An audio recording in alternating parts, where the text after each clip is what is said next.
Bonsoir à toutes et à tous. On est très contents. On se retrouve avec le docteur Michael Gross. La semaine dernière, il n'est pas court. C'était Chalamoyed Pessah. Maintenant, on va parler de Tazria et Metzora, de moralité et d'hygiène. Bechavod. Toda Rabba Yohan, effectivement. Je suis content de vous revoir, en tout cas ceux qui sont là.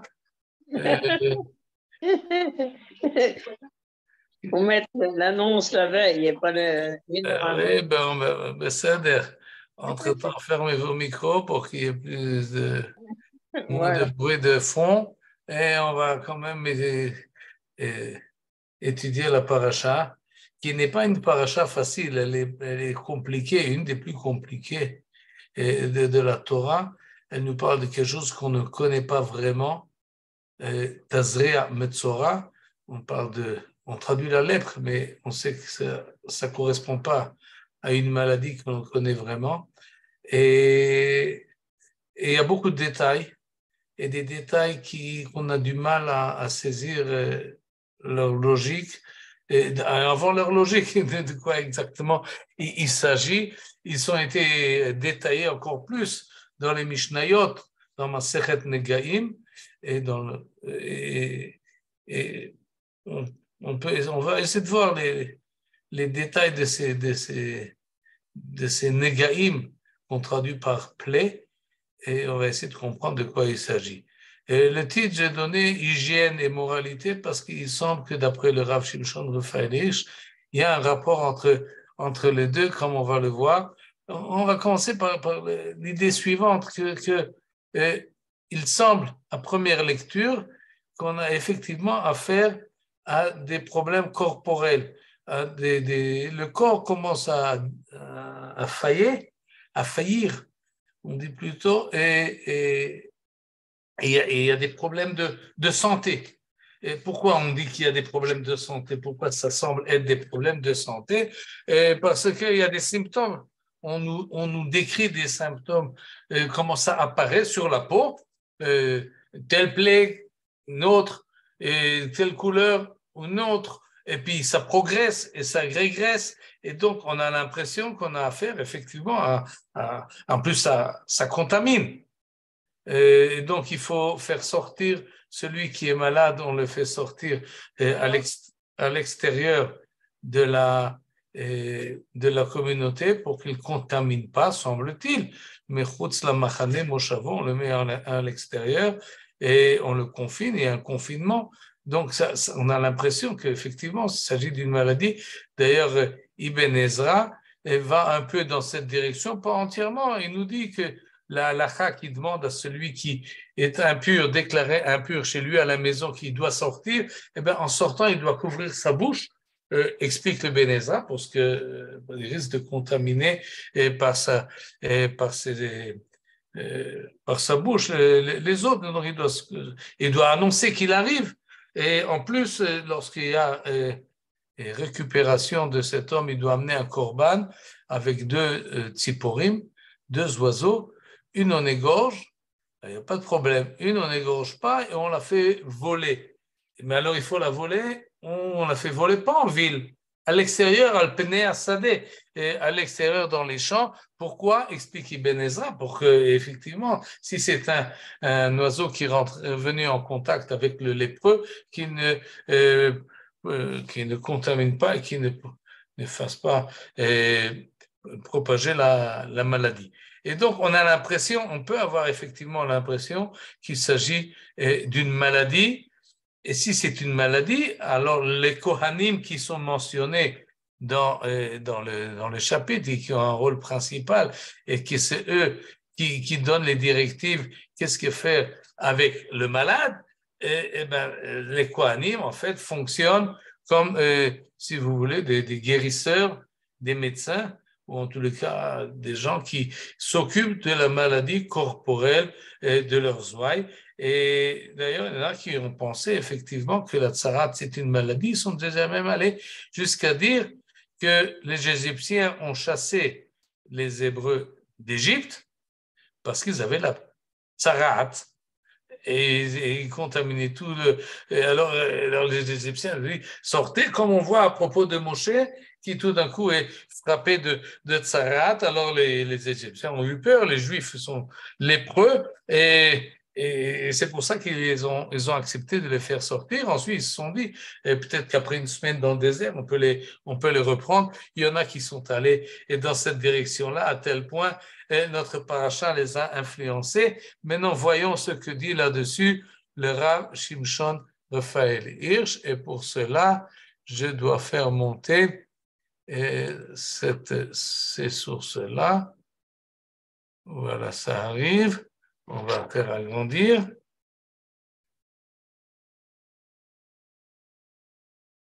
Voilà, j'espère que vous voyez assez bien.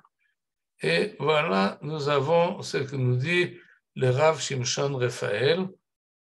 Et il nous dit la chose suivante, je l'ai mis là sous-titré, et Efshar Klal Lomar, on ne peut certainement pas dire, on ne peut pas du tout dire, chez Père Exé, que notre chapitre parle Beripouy, Machalot ou Bemniatan, de guérir des maladies ou de les empêcher. On ne peut pas penser même, on ne peut pas même imaginer que les Kohanim ont un rôle comme s'ils étaient envoyés par les services sanitaires du ministre de la Santé. Et non, ce n'est pas possible. On voit d'ailleurs, il nous dit que dans tout le chapitre, ces médecins soi-disant n'amènent pas en fait une guérison. Ils disent qu'est-ce qu'il faut faire avec le malade, où est-ce qu'il doit se mettre et comment il doit se comporter, mais en fait, ils ne sont pas des guérisseurs. Et donc, dans un autre passage, il nous dit d'une manière très explicite, et je vais le lire dans sa traduction en français proposée par Google Translate, l'opinion selon laquelle les lois antiparasitaires, comme ça il traduit Negaim, les lois antiparasitaires sont des mesures de police au nom des services d'assainissement. Cette opinion-là n'est donc rien de plus qu'un produit de l'imagination pris à Dimion. Autrement dit, le Rav Shimshon Raphaël Hirsch connaît cette théorie et il la repousse de deux mains. Il dit c'est impensable, c'est pas possible. Il ne s'agit pas ici du tout de questions de maladie et de guérissement et de guérison d'une maladie, ce n'est pas cela le sujet. Et pourquoi il dit ça? Il amène des preuves. Et on va voir certaines preuves qui vont nous permettre aussi de rentrer un peu dans les détails de la paracha. Et j'en ai amené ici 3. Il emmène un peu plus pour montrer que en fait le comportement de quoi on parle pas du tout d'une maladie et qui a besoin d'être guérie au sens qu'on comprend la maladie aujourd'hui. Et d'ailleurs, avant de voir les preuves appuyées sur le langage des versets, si ça a été une maladie, c'est quand même étonnant qu'on parle seulement de cette maladie-là, c'est-à-dire une maladie de la peau qu'on appelle la lèpre ou autre, et il s'agit effectivement de quelque chose qui atteint la peau. Il y a encore d'autres problèmes de santé qu'on peut imaginer que peuvent avoir les Hébreux en sortant d'Égypte et passant dans le désert. Ils pouvaient avoir des problèmes de santé intérieure, de lèvres, de cœur, de poumons, d'intestin, ou d'autres organes peuvent être attaqués. Pourquoi justement la peau? Et avec tellement de détails, un chapitre, un des plus longs de la Torah, ça pose déjà question. Et maintenant, on va voir à l'intérieur de ce chapitre, voilà ce que nous dit, par exemple, au verset 12 et suivant du chapitre 13, Im paroach tifrach atzarat ba'or, vechista atzarat et kol ha'or, et kol or hanega, mirosho va'ad raglav lechol mareh hakohen.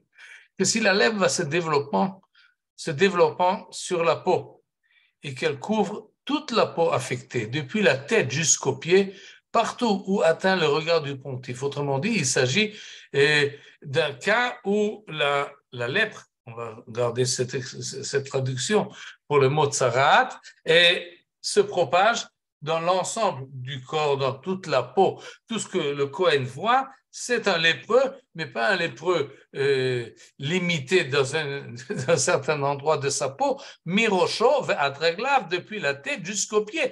Il est entièrement couvert de tsarat. Vera'a Kohen, chapitre verset 13. Et celui-ci constatera, le prophète, et verra que la lèpre a gagné tout le corps, alors qu'est-ce qu'on peut se dire s'il est entièrement malade? Alors la phrase suivante devrait être Vetima et Tanega. S'il est entièrement frappé de tsaraat, alors il devra être effectivement tamé. Si le mot tamé dans notre paracha doit être traduit par malade.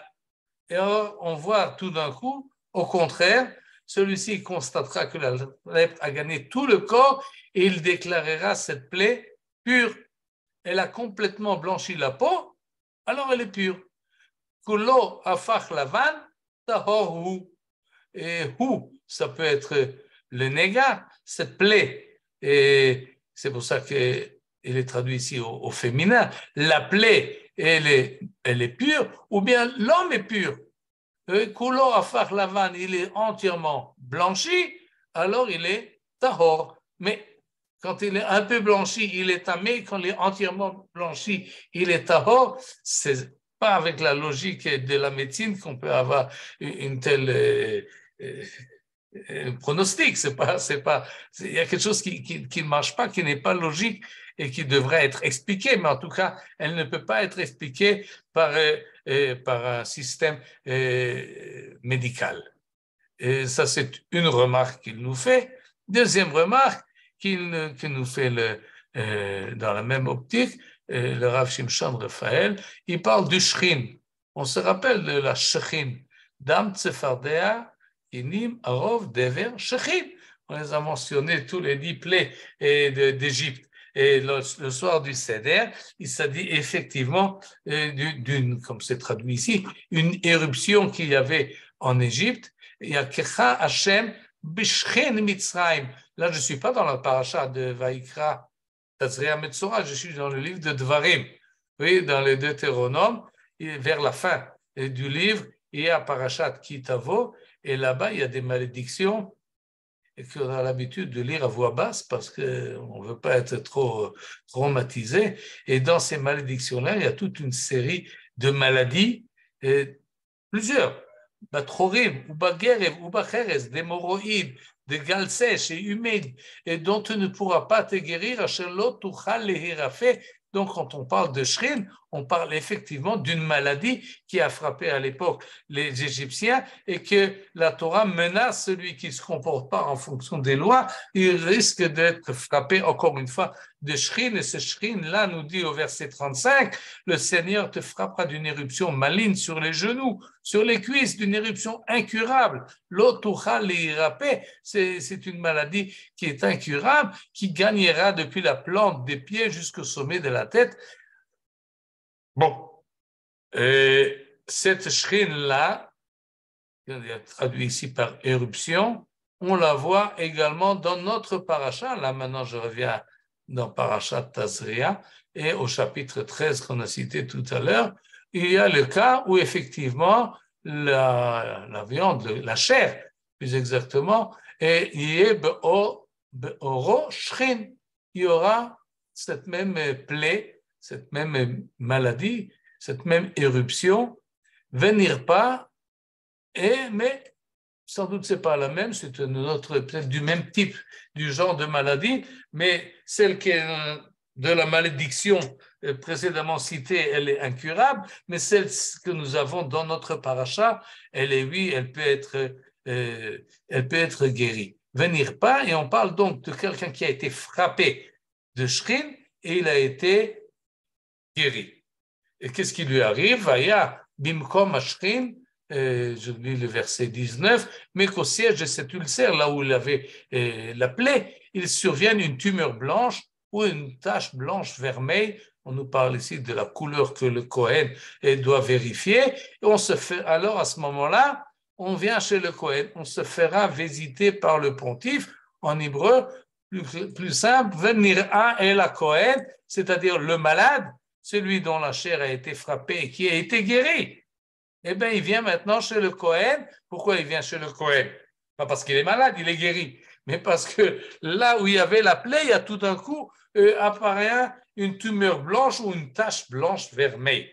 Alors il va chez le Cohen, et le Cohen, le pontife observe qu'elle paraît plus basse, il vérifie l'épaisseur de la plaie, et elle lui paraît plus basse que la peau, et le poil est devenu blanc.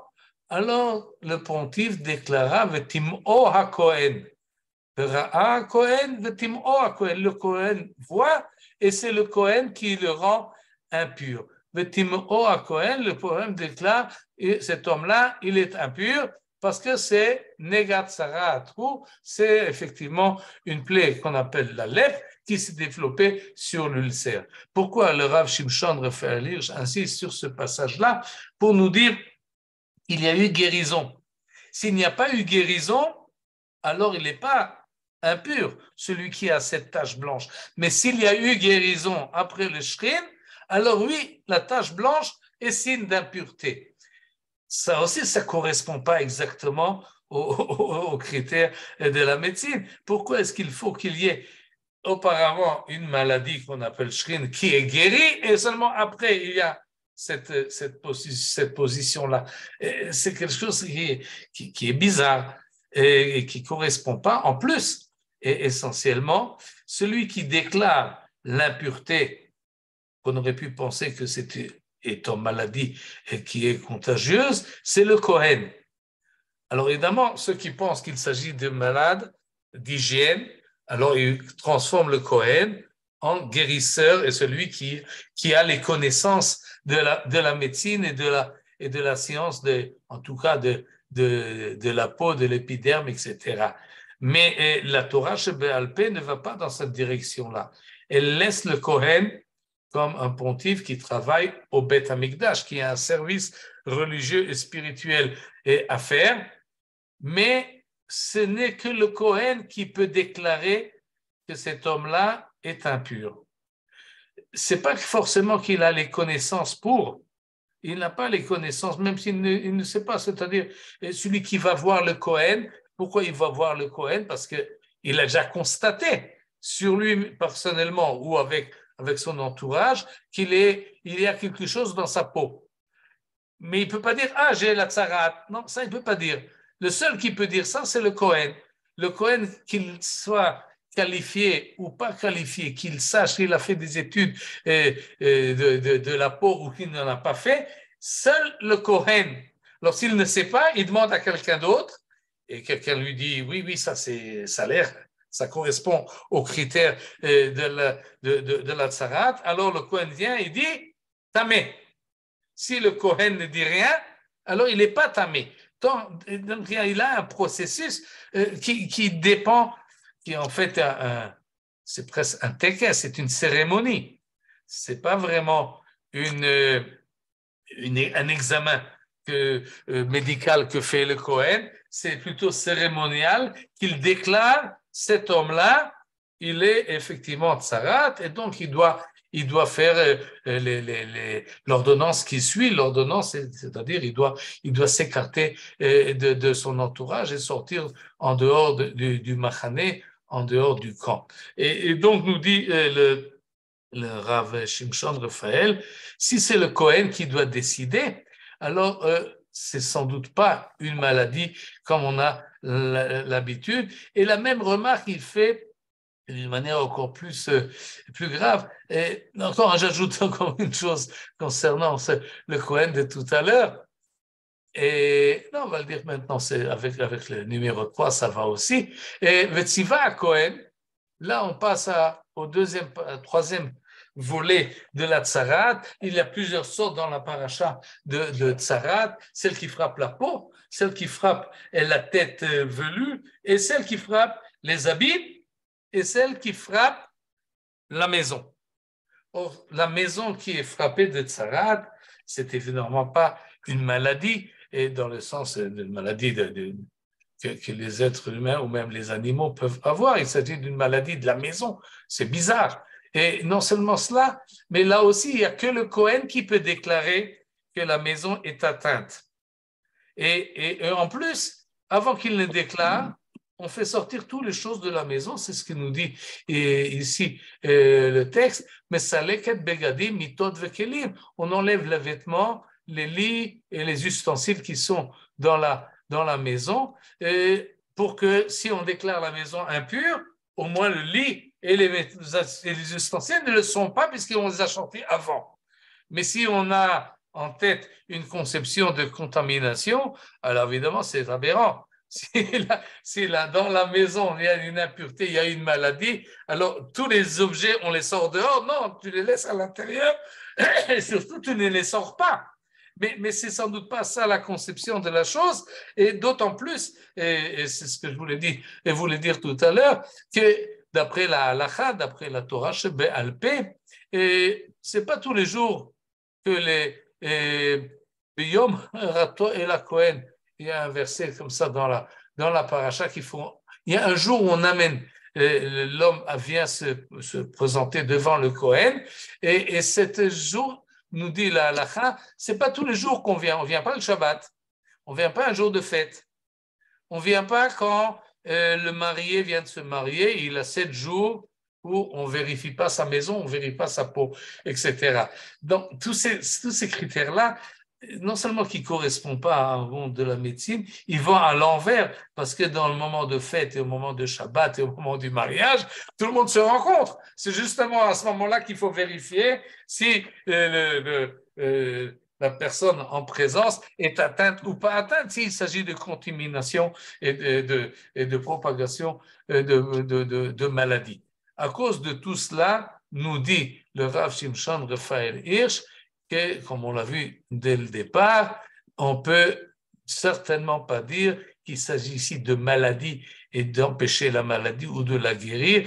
Tout cela, c'est un produit, un fruit de l'imagination. Et donc, il ne s'agit pas de maladie. Tout de suite, on va voir, d'après le Rav Shimshon Raphaël Hirsch, de quoi s'agit-il. Mais je vais ajouter ici une remarque d'ordre dans un contexte historique spécifique. On parle du 19e siècle.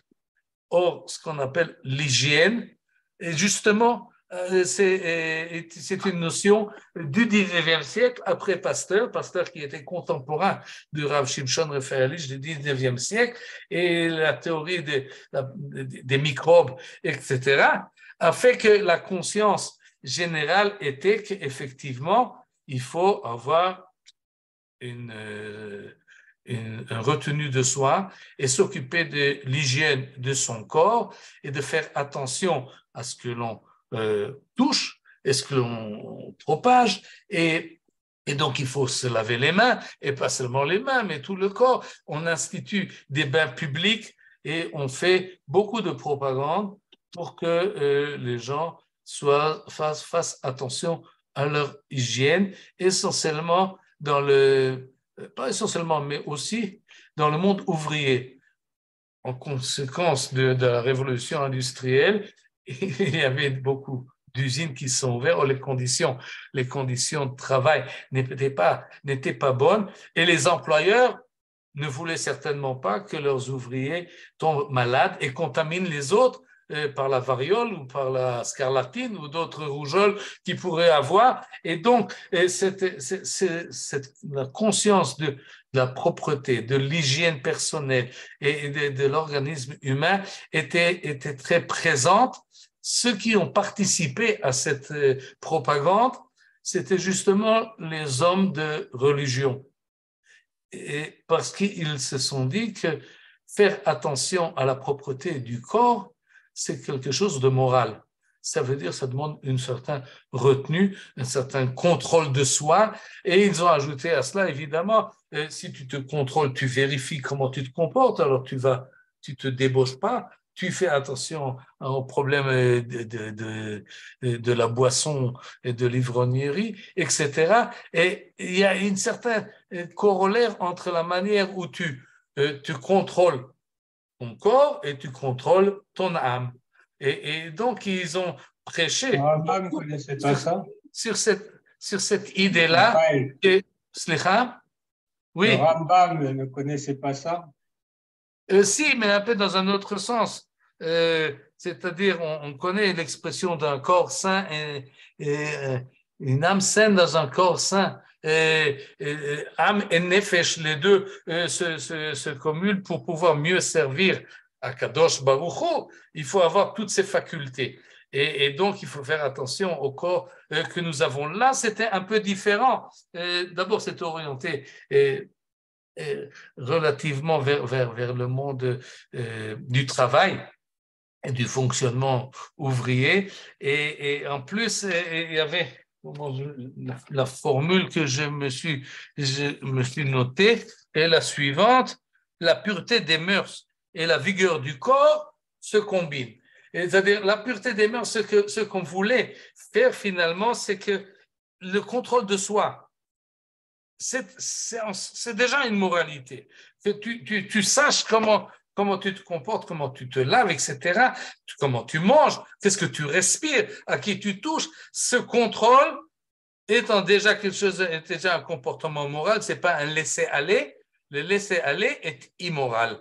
Et donc, cette ambiance-là qui transforme le rapport avec le corps comme quelque chose qui a une notion de morale personnelle était très de mise et très à la mode. Et d'ailleurs, le Rav Shimshon Raphaël Hirsch lui-même pouvait très bien accepter cette idée-là qu'un homme contrôle ses actes et contrôle également le rapport qu'il a avec son corps, le corps n'étant pas une machine dont je veux profiter et donc il faut faire attention qu'elle ne se détraque pas, mais le corps est un outil qui est donné à l'homme et donc il doit l'entretenir de la manière qu'il faut. Cet esprit-là, que ce soit dans le monde ouvrier et du travail ou pour le service divin, c'est une idée que le Rav Shimshon Raphaël Hirsch pourrait très bien accepter. Et s'il ne l'a pas fait dans notre contexte de notre chapitre, il dit non, c'est pas de cela qu'il s'agit. C'est sans doute pas parce qu'il n'est pas d'accord avec l'idée, mais plutôt parce que, pour deux raisons. La première, c'est les versets qui vont pas dans cette direction-là et qu'ils bousculent cette idée. Et la seconde, c'est qu'il voulait aller un peu plus loin. Il voulait donner une autre idée, pas seulement une retenue de soi et une hygiène personnel qui peut avoir un esprit moral dans ce sens-là, mais il voulait aller vers autre chose, et cette autre chose-là, pour cela, je vais maintenant retourner au texte, où est-ce qu'il était là?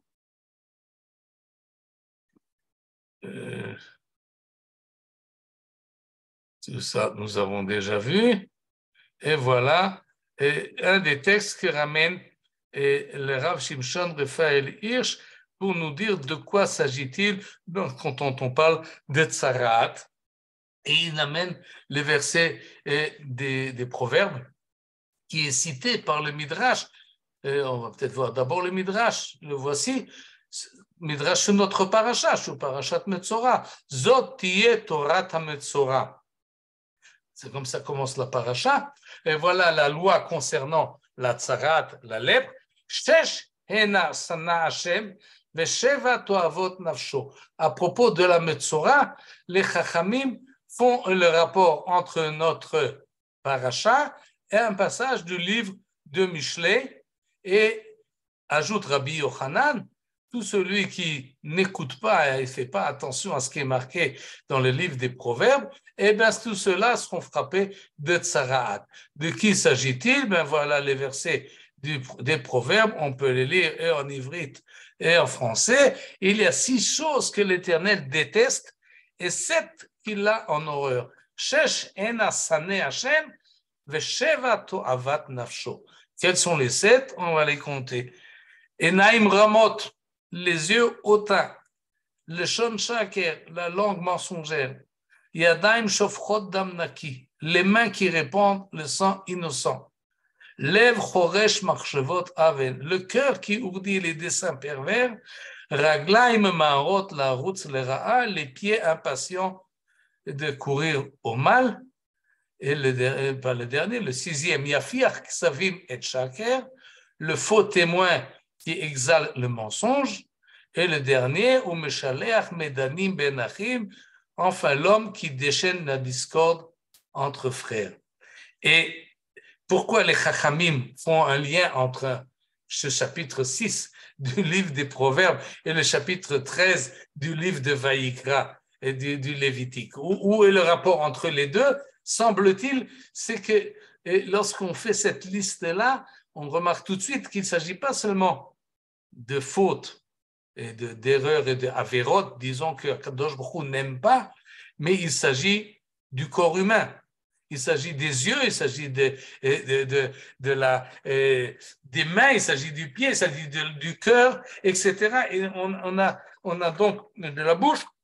Et donc, on fait, le verset fait allusion, plus qu'allusion, mentionne les parties du corps humain, les membres du corps humain qui sont atteints. Qui sont atteints de quoi?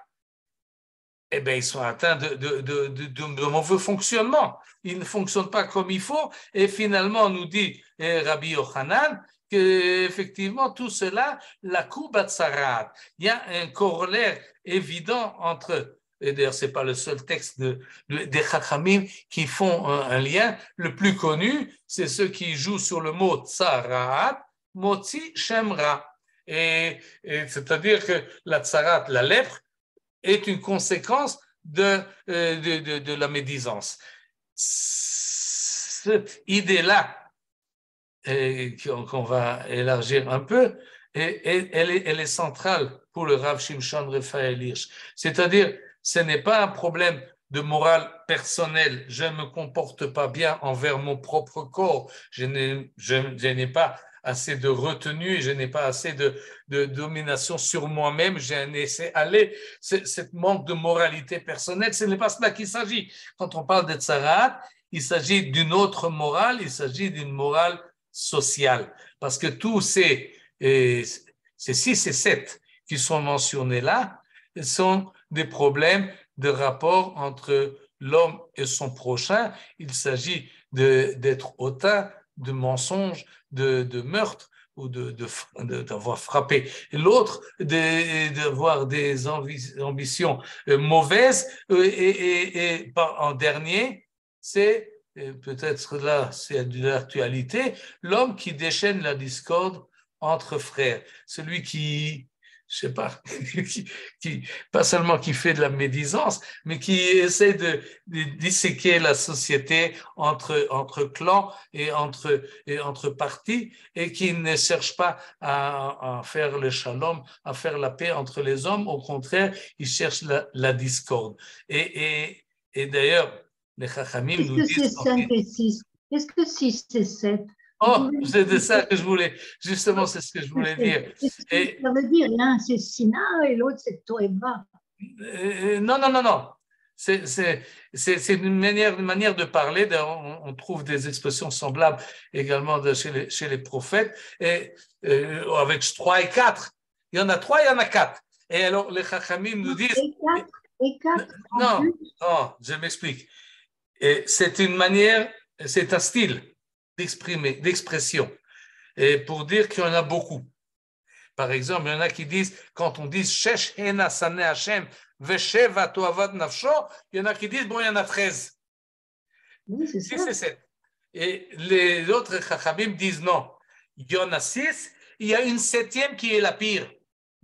C'est-à-dire un crescendo. Il y a 6 Hena Sane Hashem, tous sont détestés par Akadosh Baruch Hu, mais la 7e, elle est pire, elle est la plus grave. Et la 7e, c'est Meshaleach Medanim Ben Achim, c'est faire la discorde entre les hommes, et disséquer la société et la faire finalement la discorde et le manque de achadout, manque d'unité, et de chercher que chacun soit de son côté. Et d'habitude, ça se fait parce que quelqu'un veut s'imposer, et comme on le sait, la discorde permet à s'imposer entre les gens et à faire force et domination. Et en fait, la Torah d'une manière générale, Ve'ahavta l'ereacha kamocha, et Achdut Am Israël, et d'une manière générale, et l'unité de la société est une chose importante. Et pour disons, Shlomo Amelech, dans ce chapitre-là de Teilim, c'est ça qui compte, et c'est pour cela que le Rabbi Yochanan nous dit Vekulam laku batzarat, tous ceux qui font, leur corps, disons, est occupé à un mauvais fonctionnement par rapport à la sociabilité et ceux qui l'entourent, ça c'est le problème de la tzarat. Et pour cela, et c'est cette idée-là qu'adopte en fait Rav Shimshon Raphaël Hirsch, comme tout de suite on va le voir. Et non, je vais le montrer différemment dans les versets. Et on va faire ça comme ça. Mais cette idée-là, cette morale sociale, pas morale personnelle, mais la morale et du comportement social, comment se comporter avec l'autre, c'est ça qui intéresse dans notre paracha le Rav Shimshon Raphaël Hirsch. Et d'ailleurs, il le fait, il rentre dans les détails pour cela, et c'est ce que je vais essayer de montrer avec 2 détails. Voilà, nous avons aussi le texte de la paracha. Et je vais le dire sans le rapporter, ce qui nous explique, c'est évidemment, ça doit être darshani, ça doit être un peu du midrash qu'il doit faire pour insérer cette idée-là, pas seulement dans l'ensemble de l'idée de la tzarat, mais dans les détails des halachot. Et comme je vais essayer de le montrer maintenant, voilà ce qu'il nous dit, par exemple, au début de la paracha, Adam ki yeh be'or besaro, se'et osapachat o ba'ered, vaya be'or besaro le nega tzarat, ve'uva el Aaron haKohen o l'echad mibanav haKohanim. Ce que nous dit là le Rav Shimshon Raphaël Hirsch, il nous dit la chose suivante. Première chose, on a peu de versets qui commencent par cette appellation Adam. On l'a vu il y a peut-être maintenant un mois à propos du livre de Vaïkra, Adam qui akriv mikem. Lorsque quelqu'un voudra amener un sacrifice, on a vu que pour le Rav Shimshon Raphaël, il ne faut pas appeler sacrifice, mais plutôt offrande, et même offrande, ça ne correspond pas. Mais il a insisté sur le mot Adam pour nous dire que là, il y a un appel à l'être humain. Là-bas, il nous a dit d'une manière générale, même les goïms, qui peuvent amener un sacrifice au Beth Amikdash. Mais dans ce contexte-là, il dit Adam qui est be'or besaro. Toi, être humain, toi, homme, toi, fils de Adam Arishon. Et c'est comme ça qu'il entend cette appellation-là de Adam, et il l'appelle soit Erani. Erani, c'est-à-dire soit vigilant, soit éveillé. Où est-ce qu'il voit ici la vigilance? Dans le mot or, qui est beor. Alors évidemment, c'est un jeu de mots, et on devra parler de l'étymologie, et que pour Rav Shimshon Raphaël Hirsch, c'est un moyen très important dans ses discours et dans ses interprétations. Pour lui, le mot or et le mot erani vont ensemble. On entend bien, c'est les mêmes lettres. Et évidemment, c'est dans d'autres directions. Mais pour le Rav Shimshon Raphaël Hirsch, ce n'est pas pour rien et ce n'est pas par hasard que la Torah parle ici de problème de peau. Qu'est-ce que c'est la peau de l'homme? Et il nous explique de la manière suivante. La peau, c'est en fait ce qui rentre en contact entre l'intériorité de l'être humain et son environnement. Tout le corps est recouvert de la peau. Évidemment, nous avons d'autres sens, les yeux, les oreilles, etc. Mais nous avons aussi la peau. C'est la fleur de peau. C'est la fleur de peau qui nous rentre en fait en contact. Lorsque la peau est atteinte, c'est donc qu'on a cette manganon, ce système de capter l'entourage est atteint. Il ne fonctionne pas comme il faut. Adam qui est be'or besaro nega. Lorsqu'il y aura une plaie. On a vu que Google Translate a parlé de antiparasite. je ne sais pas pourquoi c'est comme ça qu'il a traduit. Là, c'est traduit un peu différemment. Une affection lépreuse pour le Rav Shimshon Raphaël Hirsch. Là, on appelle ici Negaim. Mais Negaim, ce sont des plaies. Mais évidemment, ça a rapport avec le mot Nogea. Nogea, ça signifie toucher. C'est-à-dire, la peau est touchée. Cette compréhension-là nous dit, ça veut dire qu'en fait, quand on est touché, on est atteint, on est en fait, comment dire, accaparé, ou plutôt interpellé par quelque chose qui nous touche, quelque chose qui doit nous réveiller, quelque chose qui doit nous faire mettre la puce à l'oreille, s'il s'agissait de l'oreille, mais plutôt il s'agit qu'on constate sur notre système de compréhension de l'entourage, nous avons été atteints, il y a quelque chose qui fonctionne pas comme il faut dans les rapports entre l'intériorité personnelle de l'homme et son corps et son entourage. Ça, là, il y a problème. Là, il y a se'et, sapachat ou ba'eret. Là, il y a une affection. Là, il y a une tumeur qui doit être résolue. Et donc, on va chez le Kohen. Parce que Aharon à Kohen, comme on le sait très bien, Ohev Shalom, Verodev Shalom, Ohev et Abriot, ou Mekarvan la Torah, comme nous dit la Mishnah dans Pirkei Avot. Aharon à Kohen, ici, n'est pas seulement celui qui est le grand pontife et service au temple par rapport à Kadosh Baruch Hu, mais c'est celui, en tous les cas comme ça par la tradition de la Torah chez BLP, et celui qui amène guérison aux problèmes sociaux. Et c'est là qu'il s'agit, qu'il faut faire attention, et c'est lui qui donc décide, comme on l'a vu tout à l'heure.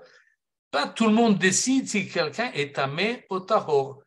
Et même si on le sait, même si on sait on connaît les symptômes et on sait définir la chose, non, celui qui doit décider de la chose, si quelqu'un doit avoir une correction dans son mode de sociabilité, c'est le Kohen. C'est Aaron à Kohen ou ses descendants, et Chad mi banav à Kohanim, c'est eux et seulement eux, ceux qui sont en rapport avec Akadosh Baruch Hu, la Torah ou la spiritualité, eux peuvent décider qui est celui qui a besoin d'être corrigé dans son monde et dans son monde social. Et ainsi, il rentre dans tous les détails de la paracha pour bien montrer qu'effectivement, c'est de cela qu'il s'agit. Autre exemple, on peut voir dans ce passage-là, des versets 12 à 16, qu'on va voir maintenant.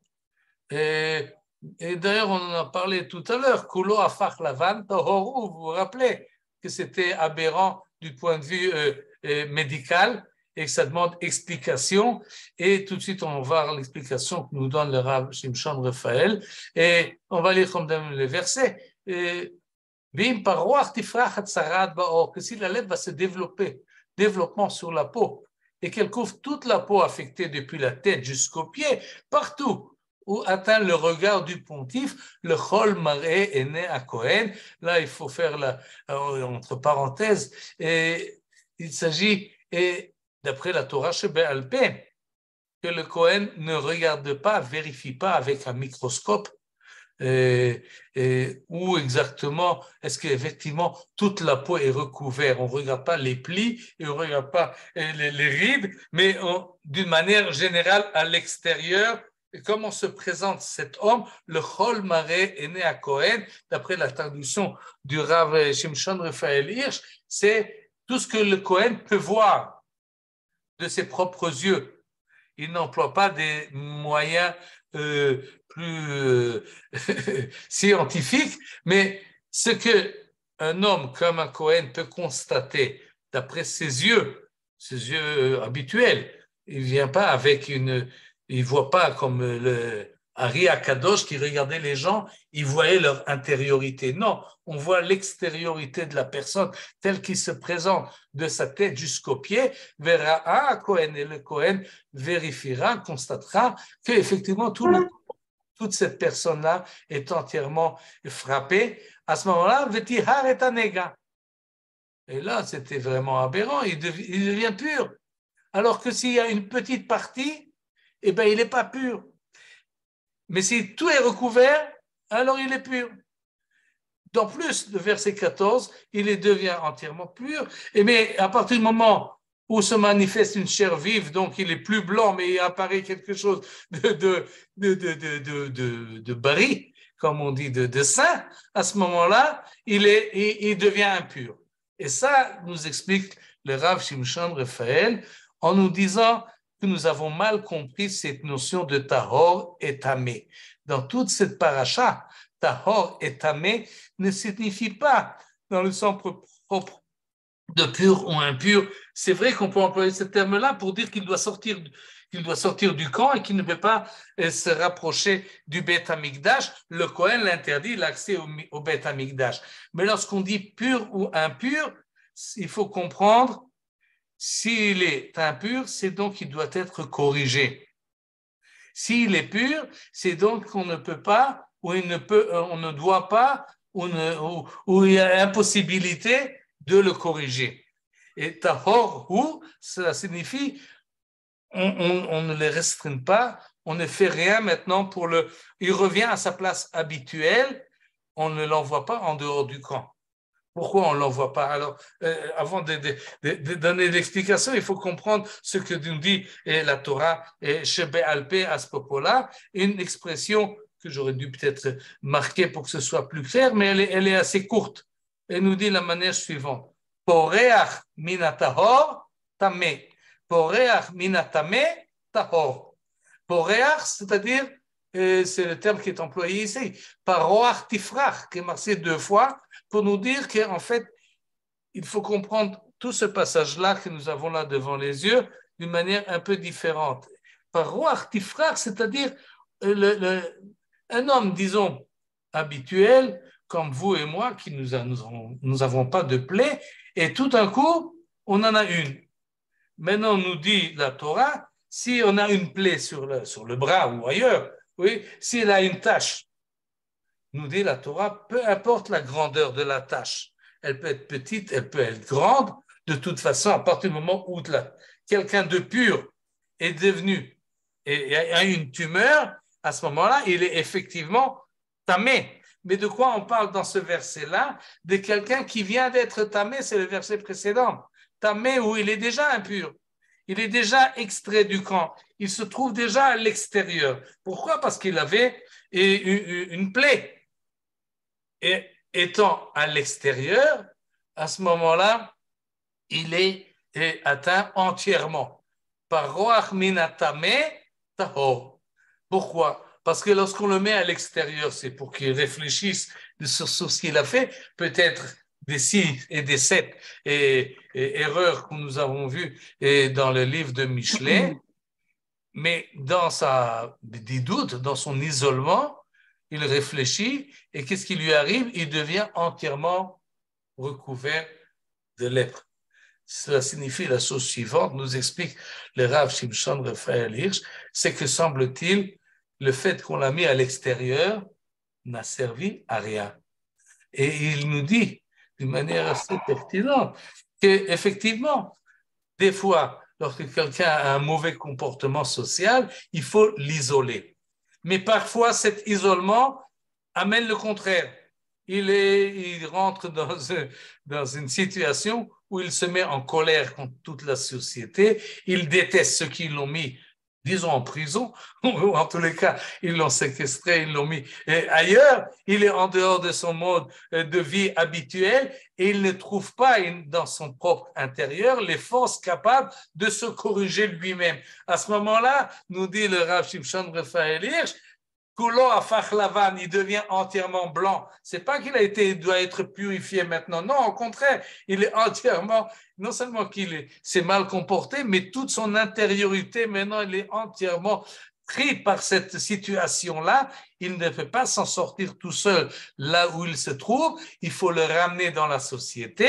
Et à ce moment-là, on attend, on garde, on fait attention, on est vigilant. Et à partir du moment où on voit qu'il y a une certaine amélioration, ça c'était le verset 14, où Beyom Eraot Bo Basar Chai, tu commences à te corriger, il y a une amélioration de cette situation. À ce moment-là, on peut continuer le processus et à ce moment-là, il devient yitma.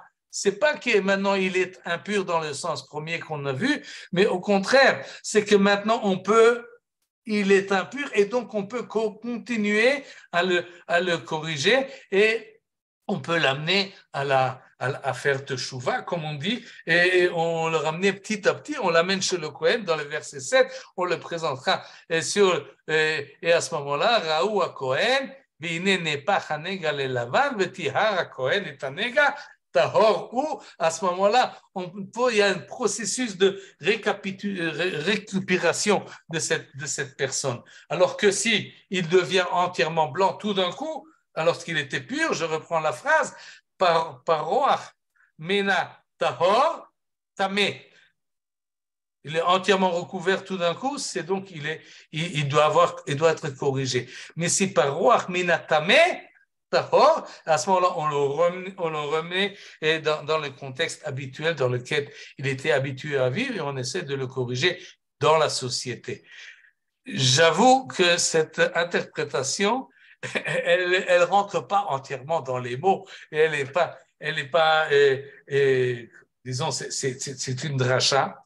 C'est un midrash que fait le Rav Shimshon de Fael Hirsch. Et c'est pas facile, mais de l'accepter dans toute cette. Dans son idée, elle est jolie, elle est acceptable, elle est bonne, mais elle ne convient pas toujours au sens des versets. Mais il faut le lire dans le texte original. D'ailleurs, je n'ai pas lu dans l'original est en allemand, mais j'ai la traduction en ivrite. Et ce qui est intéressant chez lui, c'est qu'il rentre dans tous les détails de la paracha et il force un peu les choses lorsqu'il essaie de les mettre dans tous les versets, pas seulement dans les versets, mais il utilise pour ça la Torah Sheba'al Peh. Pour lui, la Torah Shebichtav et la Torah Sheba'al Peh ne sont qu'une. Il faut comprendre les versets de la manière où les Chachamim les ont interprétés et uniquement de cette manière-là, et malgré l'écart qu'il peut y avoir entre les deux. Et donc, il arrive finalement à nous donner une certaine idée. Et je pense que c'est ça qui l'intéressait.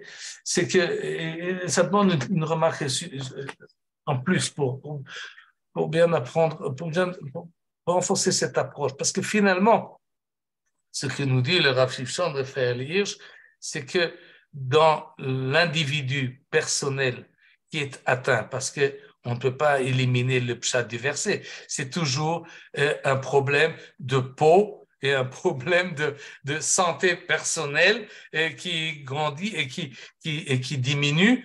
Et donc, il s'agit de la personne face à son organisme personnel. Pour le Rav Shimshon Raphaël Hirsch, contrairement à ses contemporains, ou plutôt en ajoutant à ses contemporains, quand on a un problème dans son propre organisme, ce n'est pas seulement un problème de moi par rapport à moi-même et de ma morale personnelle, mais c'est automatiquement également un problème social. C'est les rapports que j'ai moi avec les contacts que j'ai autour de moi. Comme si la personne, dans sa force intérieure, dans sa peau, dans son intériorité lui-même, n'est une personne véritable que dans son fonctionnement social. Si je peux ajouter une image plus moderne que celle que pouvait imaginer le Rav Shimshon Raphaël Hirsch, imaginez une voiture automatique qui a des cellules sensorielles qui fonctionnent en fonction de ces cellules-là. C'est-à-dire que sans arrêt, elle est en contact avec toutes les voitures qui sont autour et avec tout le paysage qui sont autour. Et c'est ça qui fait orienter la voiture. Imaginez que tout d'un coup, ces cellules sensorielles ne fonctionnent pas, ou fonctionnent, ou sont détraquées. Alors, qu'est-ce qui se passe avec la voiture? Il y a le crash, tout de suite, il y a l'accident, ça ne fonctionne plus. C'est un peu comme ça que conçoit le Rav Shimshon Raphaël Hirsch dans ce chapitre-là, la personne, l'individu humain. Nous avons dans notre peau, symboliquement ou véritablement, ces sens qui nous apprennent qu'est-ce qui se passe tout autour de nous et qui, de cette manière-là, nous nous orientons.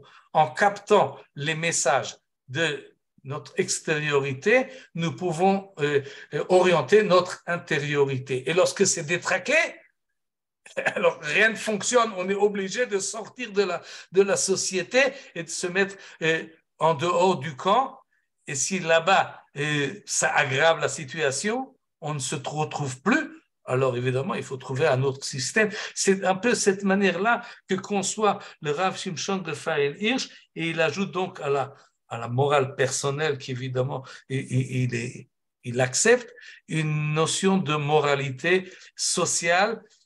Et ce n'est pas pour rien que c'est le Kohen, et dans un livre comme le livre de Vaïkra, qui parle essentiellement du service au temple, que les choses vont de pair, parce que le social et le religieux vont ensemble. C'est vrai pour la Torah, dans cette interprétation-là, c'est vrai pour les prophètes que nous avons vus l'année dernière dans les chapitres des Haftarot, c'est vrai pour le Rav Shimshon Raphaël Hirsch, c'est vrai en fait pour tous les Chachamim qui nous disent faites attention, votre religiosité ne peut pas passer outre à ce que nous dit le livre de Michelet. C'est essentiel, c'est critique, c'est un mauvais fonctionnement lorsqu'on parle de Medanim Ben Achim, lorsqu'on parle d'une discorde entre les frères, c'est qu'il y a quelque chose qui ne fonctionne pas, quelque chose qui est détraqué, quelque chose qui demande de la guérison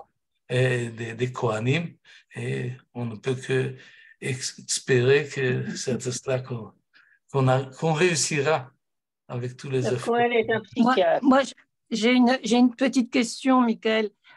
L'exemple de Myriam et Oui. d'Aaron, bon, je ne me rappelle plus, est-ce que son corps était entièrement couvert de lèpre ou son frère a juste vu en tant que Cohen Gadol? C'est pas marqué combien. Metzorat Kashaleg. Elle est devenue lépreuse si c'est tout, si une partie. Et en Donc tout cas, c'est le premier cas de... En tous les cas, elle était mise à l'extérieur. Elle a Oui. été extériorisée, elle a été mise en dehors du camp pendant 7 jours. Le Rav Shimshon Raphaël Hirsch rappelle, d'ailleurs, c'est pour bien montrer que deux choses. Premièrement, ce bug, ce problème de sociabilité peut atteindre tout le monde, les plus grands comme les plus petits. Deuxièmement, dans le livre de Dvarim, on nous rappelle Zachor et asher asa Hashem Elokecha le Myriam. Oui, il y a une mitzvah. Rappelle-toi de ce qui est arrivé à Myriam. Or, cette mitzvah-là, le contexte est social. Tout ce qui est entour, c'est des problèmes sociaux de paiement à l'ouvrier à temps, du gage qu'on en prend et de la manière dont on prend le vêtement de celui qui nous doit de l'argent, etc. Le contexte est social. Et de là, il prouve qu'en fait, la tsarat n'est pas un problème de moralité personnelle ou de religiosité par rapport à Kadosh Baruch Hu, mais un problème social essentiellement. Je pourrais rajouter quelque chose? Oui, Bevakasha. Tout ça, on appelle en ce moment psychosomatique, ces maladies psychosomatiques. On pourrait fermer tout le tableau en psychosomatique. Le plus intéressant, parce que moi je suis pathologue, alors je suis en plein là-dedans, oui. C'est que c'est une maladie de la peau. Et la peau, c'est vraiment le contact avec l'extérieur, comme vous avez très bien expliqué. C'est-à-dire que, mais nous savons aussi que l'asthme, par exemple, c'est pas la peau, mais c'est les poumons, et c'est aussi une maladie qui est relationnée avec le psychosomatique. Il y a beaucoup, à l'intérieur de la médecine maintenant, beaucoup plus que la peau. C'est-à-dire que la peau, c'est vraiment, on la voit, et comme dit, on n'a pas besoin d'un dermatologue, on se voit tout de suite plein de boutons. Mais il y a plein d'autres maladies qui sont comme les intestins, par exemple. On a des diarrhées avant les examens, ou au contraire, on est complètement constipé. Oui. Il y a énormément, il n'y a pas un seul organe où on n'a pas mis dedans psychosomatique, c'est-à-dire que notre cerveau ou l'intérieur de notre thalamus, c'est vrai, fait agir des sécrétions et des hormones qui font rendre malade certains organes. Ça se manifeste dans beaucoup d'organes, pas seulement dans la peau, c'est ça qui est extraordinaire. Là, on s'est statué sur la peau parce que c'est le Kohen Gadol qui n'est pas médecin, il voit et il décide diagnostic.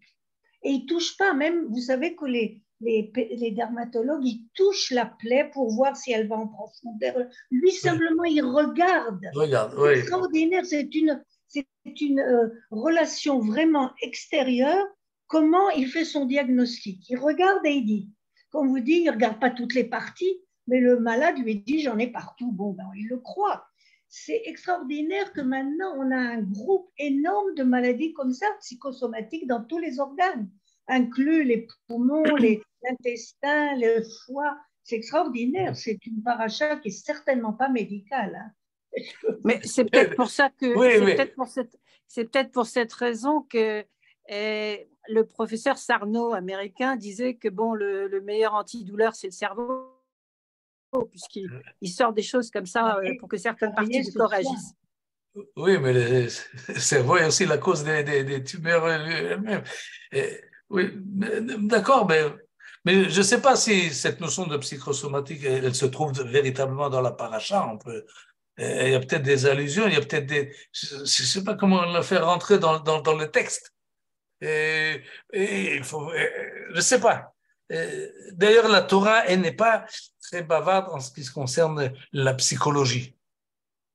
Et on peut la retrouver si on connaît la psychologie alors moderne. On peut essayer de la comprendre des versets. Mais je sais.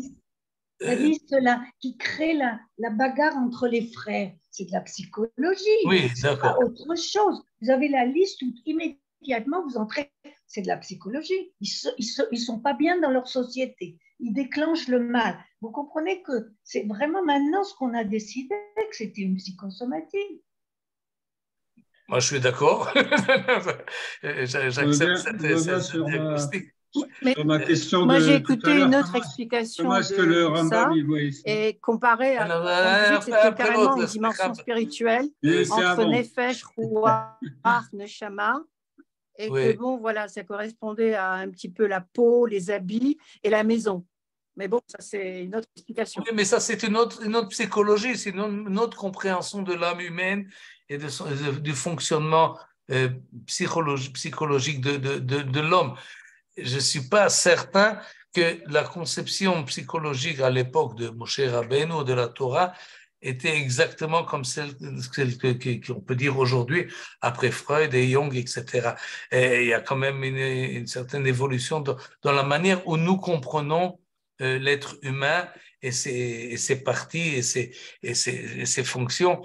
Mais que d'une manière générale, il y a un rapport étroit entre le psychologique et la physiologie, entre la manière où on se relate, ça c'est ce qui est important ici pour Rav Shimshon Raphaël Hirsch, où on se relate avec l'autre, ça influence notre propre personne. Là, il y a quelque chose, je pense, de très fort et qu'on n'est pas toujours conscient. On ne saisit pas ça dans toute son ampleur. Comment est-ce que nos relations sociales ont une influence sur notre organisme physique? Cette idée-là, je crois qu'elle est importante. Elle demande à être réfléchie et à être saisie. Et même au-delà de l'hygiène personnelle, de la bonne santé physique, il y a cette bonne santé, du bon comportement. Comment dire, le mot santé est bon. Une relation saine avec ce qui. C'est pas seulement de la morale, c'est de la brioute. Ça doit faire à partir du ministère de la Santé. La bonne santé de la société influence sur la bonne santé de chaque composant de cette société. On revient sur ma question de tout à l'heure à propos du Ramban, Maïmonide, qui était médecin, comme on le sait. Qu'est-ce qu'il disait là-dessus? Sur quoi? Sur les notions qui sont rapportées dans la paracha, je veux dire d'un point de vue médical, je ne sais pas, est-ce qu'il a des commentaires, s'il a des commentaires spécifiques? Je ne suis pas assez calé, je sais pas exactement. D'ailleurs, le Rambam a écrit des livres de médecine que je n'ai pas lus, que j'ai du mal à comprendre. C'est de la médecine du Moyen-Âge, paraît-il, il était un grand spécialiste. Mais dans le Mishneh Torah, dans son livre de la Halakha, il fait le corollaire, il combine les deux, la bonne santé morale, la bonne santé spirituelle et la bonne santé corporelle se complètent, se combinent.